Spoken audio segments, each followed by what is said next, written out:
écologique. Radio J. Radio J. Comme toujours à la fin de cette émission, Esther Abrami, on a pour habitude de débriefer ces minutes que nous avons passées ensemble. C'est donc votre portrait vu par Christian Richomme. Bonjour Christian. Bonjour Cyrielle, bonjour Esther. Bonjour. Alors durant cette émission, j'ai essayé de prendre quelques notes. Très bien. Et d'en faire une mélodie. Et en choisissant le bon ton, même si j'ai pas fait mes gammes, vous pourrez m'excuser. Alors, vous êtes un bouquet d'énergie avec cet album Woman. Et puis on a eu l'interprétation de Flower pour se jeter des fleurs. Alors, j'ai écouté ma petite musique à l'intérieur et puis elle m'a dit fais classique. Alors, je vais vous faire un portrait sous forme de fleurs. La première fleur, c'est la violette, parce qu'elle symbolise la modestie et les racines profondes. On a cette petite fille qui est née à la campagne, qui est calme, qui est solitaire, qui fait une cabane avec son papa pour ses chats. Cette petite fille qui aime la nature, qui aime les animaux, mais qui s'ennuie très vite et qui a peut-être peur du vide. Alors elle est hyperactive, elle fait plein de choses. La deuxième fleur que l'on vous propose, c'est la rose, parce qu'elle symbolise la passion et la révélation au monde. En fait, votre passion, c'est le violon, dès 9 ans. Et là, vous rentrez en couple avec un instrument qui peut-être est plus vieux que nous.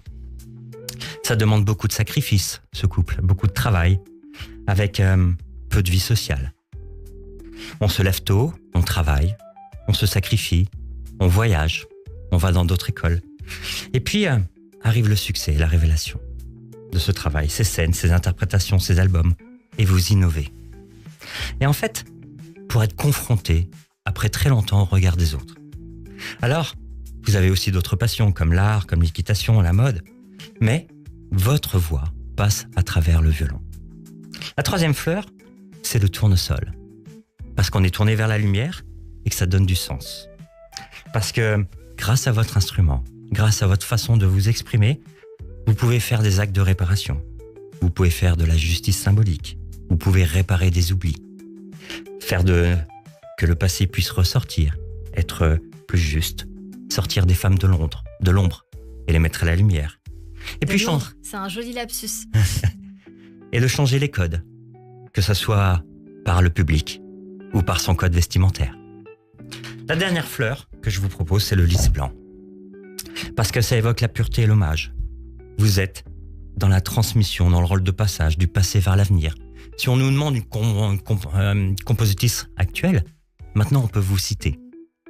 Et puis, vous donnez du sens, vous permettez de relier les générations. Parce que vous aimez communiquer, vous aimez partager, vous aimez agir. Peut-être qu'il y a ce côté mélancolique derrière ce sourire. Mais il y a la recherche de quelque chose de profond. Alors, qu'est-ce qu'on a appris aujourd'hui de vous sur Radio J ? On a vu que c'est pas seulement du violon. C'est un lien entre les générations, une transmission. La redécouverte de la musique, de notre histoire, avec des femmes. Ce n'est pas que faire vibrer des cordes, mais nous faire vibrer nos sens, nos pensées, notre mémoire, nos cœurs. Vous êtes une femme passionnée, engagée et volontaire.